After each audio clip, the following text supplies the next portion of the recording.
이 세상에는 보니까 진짜와 가짜가 참 많이 섞여 있습니다. 그래서 흔히 짝퉁이라고 이야기하는 그런 그 가품들의 영역은 뭐 모든 분야를 총망라하고 있다고 할 수 있지요. 요즘은 시계들 그렇게 많이 안 사용하지만 옛날에는 시계, 뭐 지금도 마찬가지입니다. 싼 시계 다 짝퉁이죠, 그렇죠? 뭐 버젓이 동묘에 가면 롤렉스라고 적혀 있는데 그 진짜 롤렉스들이 있겠습니까? 예. 뿐만 아니라 여자들 좋아하는 명품 가방이라든지 뭐 운동화, 가전제품, 심지어는 식품들까지도 짝퉁들이 많이 나오고 있습니다. 그런데 어떤 것들은 사실 전문가가 구별하기도 힘들 정도라고 하지요. 그럼에도 불구하고 가짜는 가짜인 거죠. 예, 가짜가 아무리 뭐 포장을 화려하게 하고 해도 가짜가 진짜가 될 수는 없는 것입니다. 그래서 언젠가는 그 실체가 드러나게 되는 거죠. 예, 심각한 문제는 물건이나 상품에 있는 것이 그런데 아니더라고요. 진짜 힘든 것은 뭐냐면은 사람이나 신앙이 가짜일 때에 그때에 그 폐해는 본인도 물론이고 다른 이웃들에게도 끼치는 폐해가 굉장합니다. 그래서 우리가 참 늘 진리를 추구하고 참된 그리스도인이 되기를 원하고 그래서 참 진짜 이런 것들을 늘 추구하는 자들인데 어떻게 우리에게 가짜가 또 들어올 수 있는 것인가? 이제 이런 것들을 우리 한번 심각하게 말씀을 통해서 살펴보고 우리 자신을 다시 한번 허리를 동이는 그런 은혜의 시간 되기를 바랍니다. 베드로후서는 가짜 진리를 전파하는 거짓 선생들에게 영향을 받고 있던 교회를 향한 사도의 유언적인 편지입니다. 베드로 사도는 이 편지에 특히 후서에서 두 번째 장에서는 정말 작심한 것처럼 거짓 선생들의 그 정체와 그들의 잘못된 그릇된 가르침을 폭로하고 있습니다.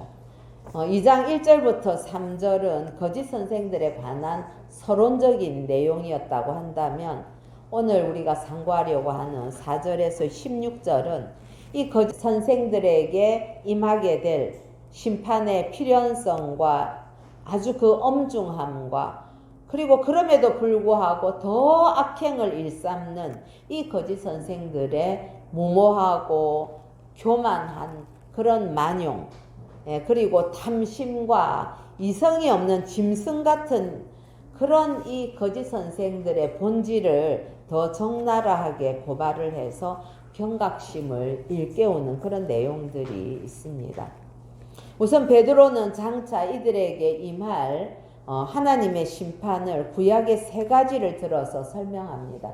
여러분 성경을 한번 펴보시기 바랍니다. 눈으로 보시면서 4절은 하나님께서 범죄한 천사들을 용서하지 않고 심판하신 것을 이야기하고 있고요. 5절은 옛 세상을 용서하지 않고 노아의 홍수로 심판하신 것 이야기하시고요.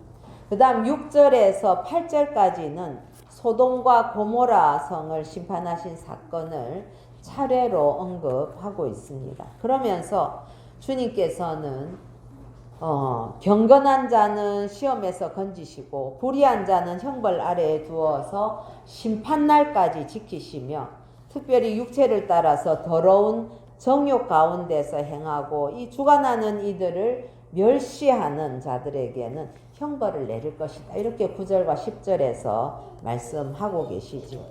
그러면서 이 거짓 선생들에게도 이처럼 하나님의 심판이 반드시 임할 것이다 라고 결론을 짓고 있습니다. 그런데 여러분 이 거짓 선생들은 보란듯이 하나님의 심판을 무시하면서 더욱 교만하고 파렴치하게 악행을 일삼고 있는 것이죠.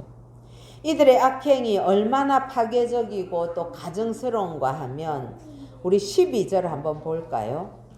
한번 읽어봅시다. 시작. 그러나 이 사람들은 본래 잡혀 죽기 위하여 난 이성 없는 짐승 같아서 그 알지 못하는 것을 비방하고 그들의 멸망 가운데서 멸망을 당하며 그랬습니다. 여러분, 이성 없는 짐승, 이것을 뭐라고 우리가 이해를 하면 되는가 하면 미친 짐승이다, 이렇게 번역할 수 있다는 겁니다. 예. 사람도 미치면 무서운데 짐승이 통제 안 되게 미쳐버리면 그건 너무 무섭지요. 예. 정말 가리지 않고 닥치는 대로 물어뜯는다. 예. 그런 그 행위를 뜻하는 그런 내용입니다. 이게 누구에게 적용되느냐? 거짓 선생들에게 적용된다는 것입니다. 가리지 않는다고 합니다. 여러분, 우리가 신천지에 대해서 많은 이야기들도 듣고 또 내용들도 알고도 있습니다. 신천지는 부모 형제들에게도 거짓말하고 속이는 것, 이것을 그게 지혜이고 모략이다, 이렇게 가르칩니다. 예. 그러니까 이거는 사단의 앞잡이가 아닐 수가 없는 거예요. 어떻게 속이고 그렇게 거짓말하고 그런 것을 다 그게 지혜이고 모략에 속한다고 그렇게 얘기할 수 있다는 말입니까? 한번 신천지에 들어가게 되면 자녀들이 가정을, 부모들도 뭐 그냥 다 관계를 끊어버립니다.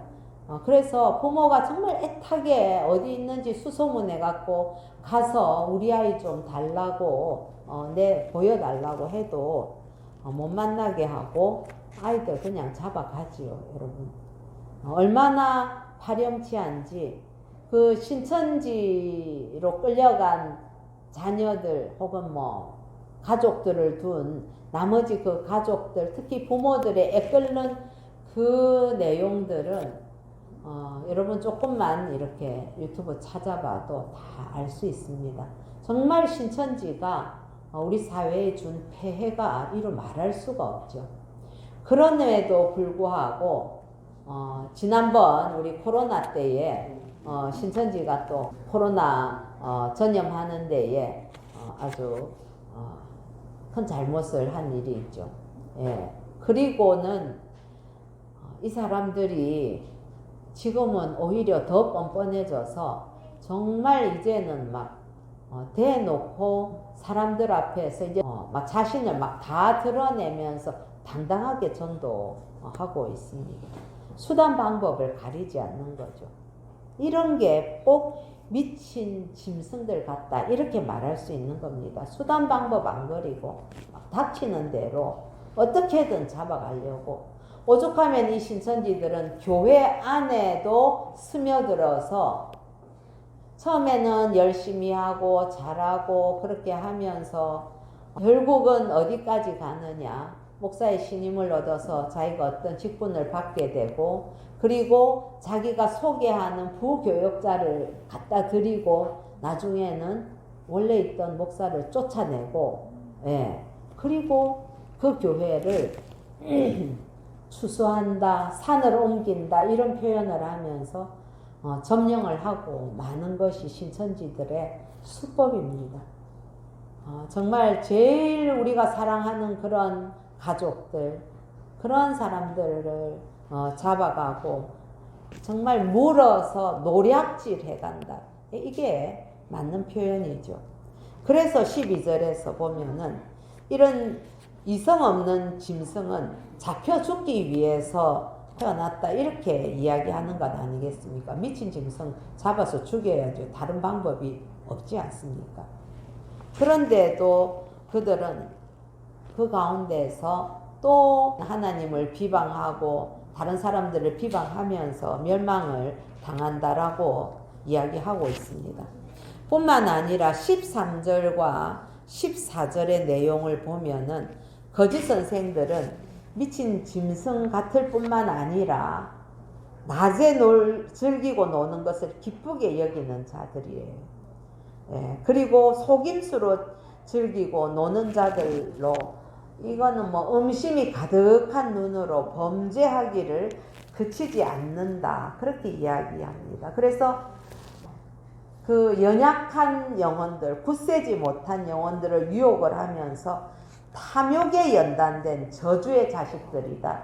13절과 14절이 그렇게 이야기하고 있습니다.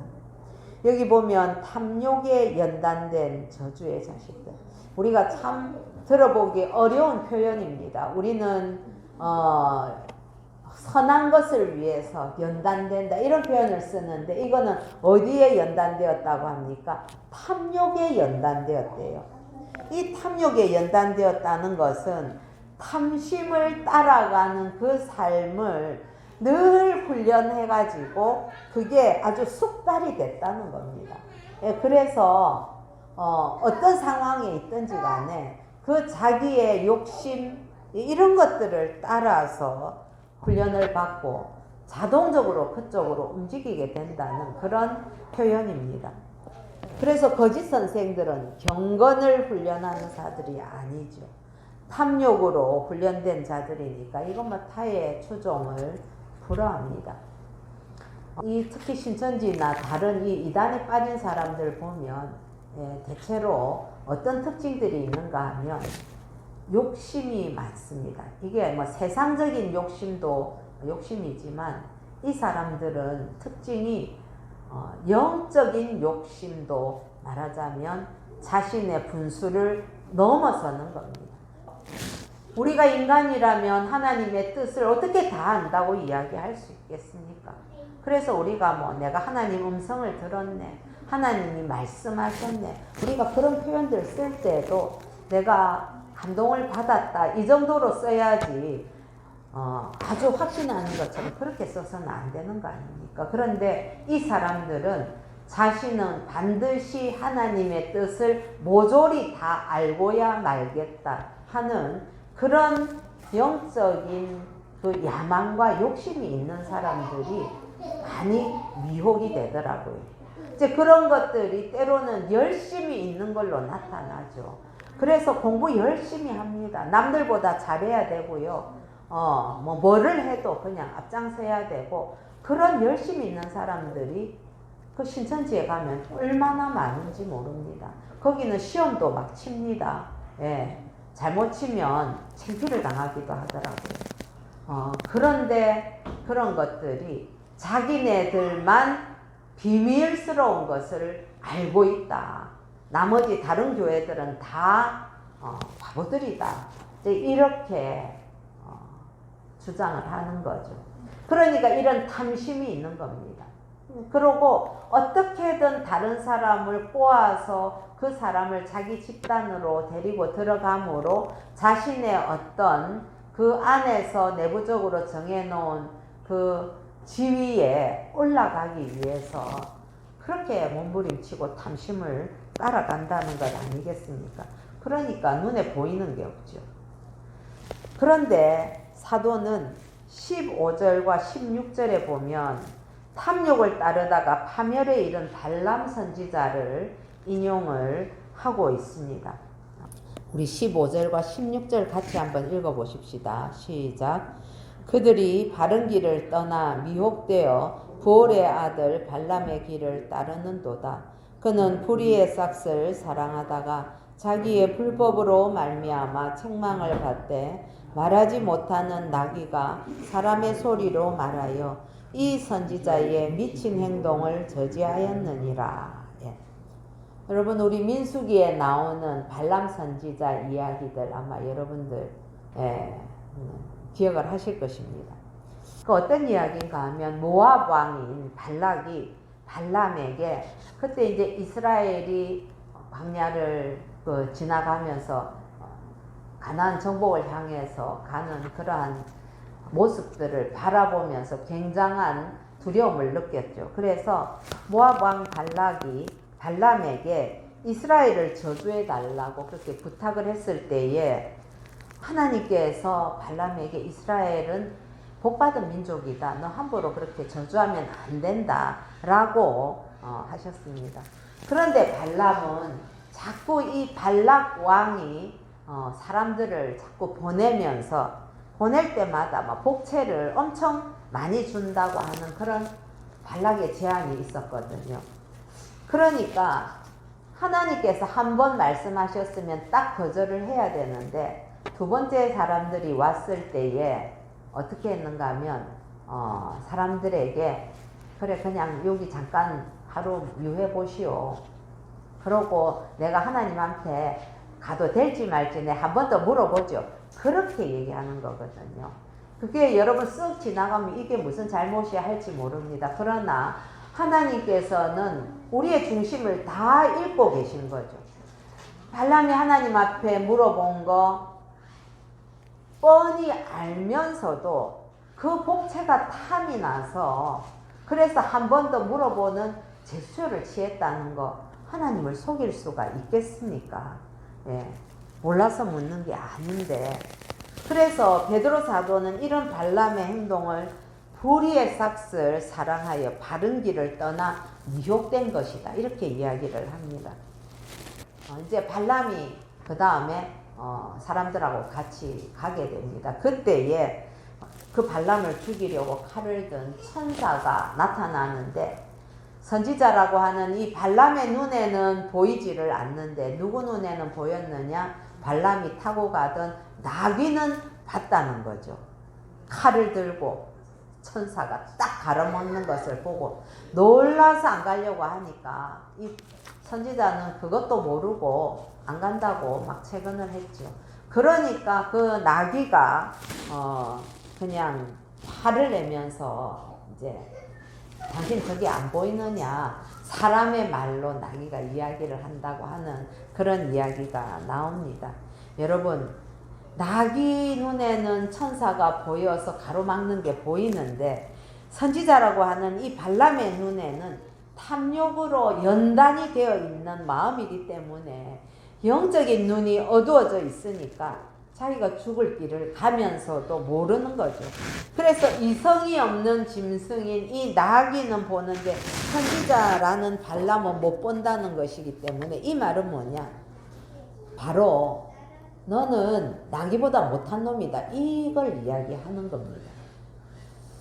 나귀에게 책망을 듣는 선지자의 꼴이 참 얼마나 우습겠습니까? 베드로가 이 발람 선지자를 인용하는 것은 그렇게 그런 짐승에게 책망을 받을 정도니 발람은 나귀보다 못한 선지자이다. 즉 그 거짓 선생들이 그런 자들이다 라고 이야기를 하는 것입니다. 어쩌다 그렇게 됐느냐? 바로 탐욕의 연단이 되어서 불의의 삭슬 복채를 많이 갖고 와서 그렇게 하는 거 그냥 한 번 더 물어볼까? 저 사람이 저렇게까지 왔는데 그런 마음이 미혹되어 있는 거죠. 자기 자신을 속일 수 있는지는 모릅니다. 그러나 하나님을 속일 수는 없는 것입니다. 사도 베드로는 하나님 말씀은 따르지 않고 돈을 따르다가 결국은 이스라엘을 모압 여인들과 음행하게 만들어서 민수기 25장에 보면 수많은 사람들이 죽게 만든 그 발람의 행동을 비친 행동이다. 이렇게 이야기합니다. 발람은 이 하나님의 말씀대로 이스라엘을 오히려 축복하고 이렇게 하다가도 결국은 이스라엘이 모압 여인들과 함께 음행하게 하는 그런 죄를 범하게 해서 나중에 30장 이후에 보면 이 미디안을 멸할 때에 딱 집어서 발람 선지자를 멸하는 것을 성경은 우리에게 증언하고 있습니다. 여러분 이 거짓 선생들 하는 짓이 발람이 했던 것과 똑같다는 겁니다. 지금 교회를 어지럽히고 신자들을 미혹하는 거짓 선생들은 탐욕과 불의의 싹을 추구하는 발람의 후예들이고 결국 그들도 발람과 같은 최후를 맞게 될 것입니다. 예, 확실합니다. 그런데 왜 사람들은 이런 미친 짐승 같고 탐욕에 연단된 이들의 가르침을 따라가는가 하는 것이죠. 지난번에도 보니까 그런 자들을 따라가는 자들이 있다는 겁니다. 이들에게 임할 하나님의 심판이 아직도 피부에 와닿지도 않고, 그리고 이 거짓 선생들이 교묘하게 뭔가 이렇게 종교적으로, 그리고 또 아주 보편적인 인간들의 그러한 욕망이나 이런 것들을 잘 충족시키고, 이렇게 하면 부를 취할 수 있다고 하고 우리 인간들의 탐심에 부합하도록 이야기를 하니까 사람들이 다 넘어가는 거죠. 여러분, 가짜도 진짜를 흉내를 냅니다. 그래서 거짓 선생들도 나름대로 자신을 이 시대와 그리고 사람들의 그 본성에 뭔가 이거는 해법이다, 그런 우리만 가질 수 있는 해법이다, 이렇게 가장하면서 제시를 한다는 겁니다. 그러니까 사람이 속는 거 아니겠습니까? 그런데 여러분, 역사적으로 보면 심지어 이런 주장들이 그 한 시대를 주도해가는 그런 가치관을 형성하기도 한다는 사실이 참 두렵습니다. 20세기 초반에 자유주의 신학이 들어왔습니다. 그런 인본주의가 판을 치면서 이제 자유주의 신학이 들어왔는데, 이거는 이성과 합리적 이런 것들을 명목으로 해서 성경이 말하는 무에서 유를 창조하는 그 창조와 하나님의 그 창조주로서의 하나님의 개념을 완전히 말하자면 지워버렸다고나 할까요?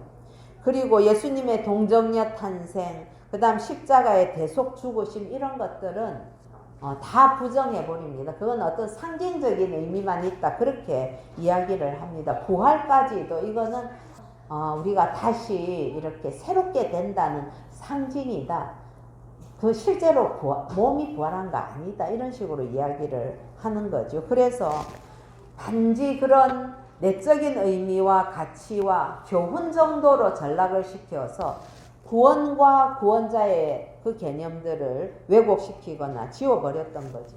그런데 여러분, 이 자유주의 신학에 얼마나 많은 지성인들이 따라갔는지 모릅니다. 네. 그 당시 이제 막 발전하기 시작한 과학 이런 것들을 너무 신봉하면서, 맞아, 이건 너무 이성적이고 과학이 증명될 수 없는 거는 그거는 상징일 뿐이야 라고 그렇게 착각을 하면서 따라갔던 거죠. 번영신학 얼마나 몰아쳤었습니까? 이 번영신학은 어떻습니까? 예수만 믿으면 만사가 형통할 것처럼 호도하면서 십자가의 좁은 길 대신에 쉽게 예수 믿으면 되는 그런 편리하고 넓은 길을 보여주고 제시했습니다. 그러니 사람들이 좁은 길 아니고 넓은 길인데 너무 쉽다, 이거는 예수만 믿으면 우리는 뭐 만사가 형통하다네, 그러면서 몰려간 게 당연하죠. 지금도 여전하지만은 부자만 되고 성공만 하면 그 삶의 모습이 어떠했든지 이건 하나님이 복을 주신 거라고 그렇게 자랑할 수 있는 신앙 얼마나 많습니까? 여러분, 그 과정이 불필요합니까? 과정도 하나님께서 보시기에 합당한 과정이라야만 그게 참 자랑이고, 진짜로 하나님이 주신 복이라고 생각한다면 그거는 이 모든 것은 주께서 하셨다는 것을 말할 수 있어야 되죠. 자기가 가진 것을 자랑하는 것이 아니라. 그러나 여러분, 이 번영신학은 참 사람의 마음을 혹하게 합니다. 너무 편하게 예수 믿을 수 있는 것 같거든요. 게다가 신비주의와 은사주의는 또 어떻습니까? 이건 사람들을 정말 확 휘어잡는, 혹하게 하는 그런 카리스마가 있습니다. 체험도 있습니다. 그러나 여러분, 거기에는 정작 영혼에 대한 깊은 사랑이나 진지한 고민이나, 그리고 내가 믿는 것과 살아가면서 또 내가 이 성경 말씀을 통해서 알게 된 것, 이런 것이 어떻게 하나가 되어서 그리스도의 장성한 분량에까지 자라도록 인격과 성품을 이끌어가는가 하는 것에 대해서는 별 관심이 없다는 겁니다. 예. 그래서 요즘 그 영상에도 많이 나오지만은 어떤 전도사지요, 그런 사람이 이제 은사를 막 행하면서 하는데 그거 가지고 사람들이 엄청 많이 쫓아다닙니다. 혹하고 가고 싶어 하죠. 왜냐하면 치유의 은사들이 나타난다고 하니까. 그리고 막 귀신을 쫓아내는 이런 은사들이 있으니까요. 그러나 거기에는 빠진 것이 있다는 것입니다. 여러분, 그래서 겉으로 드러나는 것, 귀신들도 다 능력을 행할 수 있다는 것을 늘 우리는 기억해야 되지요. 그런 사람들은 감동이나 기적이나 체험이나 안 그러면 아주 열정적인 것, 이런 것들을 잘 포장해서 사람들을 미혹합니다. 성도 여러분, 그러나 분별해야 됩니다.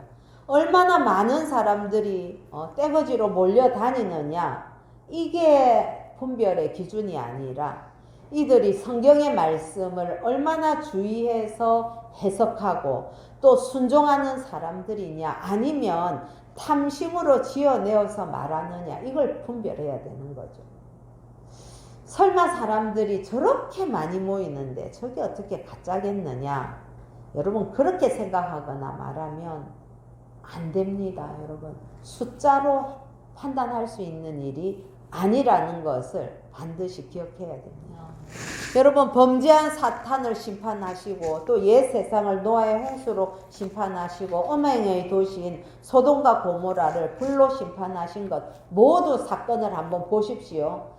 그 심판이 임할 때까지는 이 사람들, 그 대다수의 사람들이 다 그 소돔과 고모라에서 희희낙낙하고 그냥 완전히 자기 욕구대로 살아가는 사람이 대다수였습니다.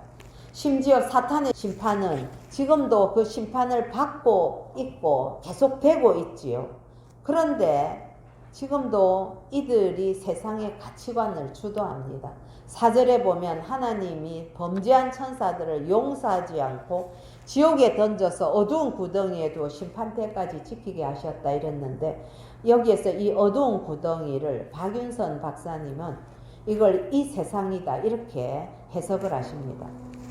여러분, 이 세상은 이중적인 잣대가 있지요. 하나님께서 지으신 피조 세계인 동시에 하늘에서 쫓겨난 사단이 최후 심판 때에 영원한 그 무저갱에 갇힐 때까지는 일시적으로 갇혀있는 어둠의 감옥 또한 이 세상이기도 한 것입니다.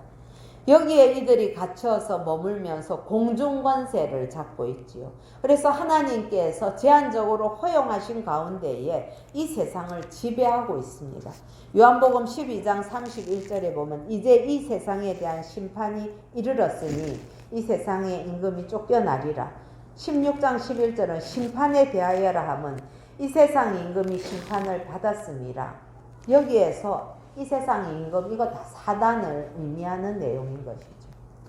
여러분, 예수님께서 이 땅에 오셔서 얼마나 많은 귀신들을 쫓아내셨습니까?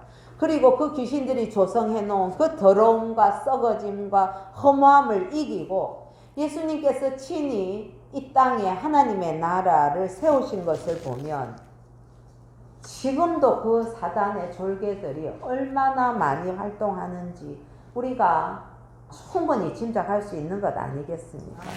그래서 여러분, 성도들은 이 세상을 소망하거나 꿈꾸지 않고 나그네와 순례자로 지나가는 겁니다. 왜냐하면 이 세상은 너무나 참 더럽고 썩어지고 허무하고 이런 세상이기 때문에 우리가 이 세상에 소망 둘 수 없다는 것을 알기 때문에 그렇죠. 구원은 타락한 천사들이 갇혀있는 이 어둠과 죽음의 처소인 이 땅에서 더 잘 먹고 잘 사는 것이 구원이 아니라 오히려 이 땅에서 그들의 어둠을 밝혀내고 그들이 만들어내는 온갖 죄악과 피 흘리기까지 그 죄악들과 싸우면서 온전히 새하늘과 새 땅이 이루어지기를, 그 새하늘과 새 땅의 나라를 소망하는 것, 그게 바로 구원인 것입니다. 지금 이 세상을 무대로 사단과 그 졸개들이 돌아다니고 있습니다. 아담과 하와에게 그렇게 한 것처럼 지금도 사람들을 속이고 유혹하고 협박해서 죄를 짓게 만들고 어떻게 하든지 하나님의 나라를 떠나게 하려고 아니지요. 그러나 우리는 사람이 얼마나 많이 모이며 열심히 활동하느냐 이걸로는 우리는 진짜와 가짜를 분별할 수가 없습니다. 그걸 가지고 분별해서도 안 됩니다. 뭘 봐야 되느냐? 열매를 봐야 되는 거죠. 그래서 여러분 우리가 제가 지난주에 설교하면서 우리가 성령의 은사와 열매가 있는데 은사는 펑션이고 열매가 본질적인 예수님의 그 성품을 닮아가는 성품에 관한 거라고 하지 않았습니까? 우리는 그 사람들의 열매를 봐야만 되는 거죠. 그래서 정말 저 사람들이 하나님을 사랑하고 이웃을 사랑하는 그런 인격과 성품과 그리고 하나님의 말씀에 순종하는 그 삶에 있어서의 진지한 태도가 있나 이걸 가지고 그들을 판단할 수 있다는 거죠. 노아의 홍수도 소돔과 고모라 심판도 다 홍수가 시작되고 유황불이 내릴 때까지는 그들은 절대 다수였습니다. 그리고 노아와 롯은 소수였습니다. 극소수였던 것이죠. 하나님은 죄악이 관영할 때까지 오래 참으시는 분이십니다. 노아의 가족과 아브라함의 조카인 롯을 구원하기 위해서 오래 참으시는 것이지. 그러나 사람들은 하나님이 참으시는 그 기간 동안에 오히려 더 이성 없는 미친 짐승들처럼 오히려 하나님을 비방하고 롯의 심령을 상하게 했던 것입니다. 그러니까 여러분 겉모습이라든지 숫자 이런 걸로 진짜와 가짜를 분별하는 것이 얼마나 어리석은가 하는 것을 우리는 꼭 기억해야만 하겠습니다. 사랑하는 성도 여러분, 왜 베드로 사도가 1장에서 그렇게 힘써서 믿음의 덕을 그리고 지식을 절제를 인내를 경건을 형제 우애를 사랑을 공급해라 라고 했는지 아마 감이 잡힐 겁니다. 8절에 보면 이런 것이 너희에게 있어 흡족한 적 너희로 우리 주 예수 그리스도를 알기에 게으르지 않고 열매 없는 자가 되지 않게 하려니와 그렇게 말씀을 했거든요. 그리고 9절에서는 이런 것이 없는 자는 맹인이라 멀리 보지 못하고 그의 옛 죄가 깨끗하게 된 것을 잊었느니라 이렇게 이야기합니다. 멀리 보지 못하는 맹인, 분별하지 못하는 맹인이 되면 진리를 보지 못하고 가짜를 분별하지 못합니다. 이성이 없는 짐승인 나귀도 보는 것을 보지 못하는 맹인이 되고 마는 것입니다. 그래서 눈앞에 있는 이익과 그리고 어떤 시대의 큰 어떤 흐름들 그리고 사람들의 타락한 본성들이 막 솟구치면서 부추기는 그런 거 외에는 보이지 않는 영적인 맹인이 되어버리면 그러면 탐심으로 지어낸 거짓 선생들의 그 말에 미혹이 되고 그들의 만행의 희생자가 되는 것이죠. 그래서 여러분 거짓 선생들도 악한 자이지만 여러분 그것을 모르고 따라가는 자들도 같은 책임이 있습니다. 그래서 그 결과가 똑같이 멸망한다고 성경은 우리에게 경고하고 있는 것입니다. 사랑하는 성도 여러분, 진리에 대한 분별력은 말씀에 대한 올바른 이해에서만 생깁니다. 그래서 부디 깨어 있어서 가짜의 유혹에 넘어가지 않고 목자 대신 우리 주님의 음성만 듣는 저와 여러분 되기를 우리 주 예수님의 이름으로 축복합니다.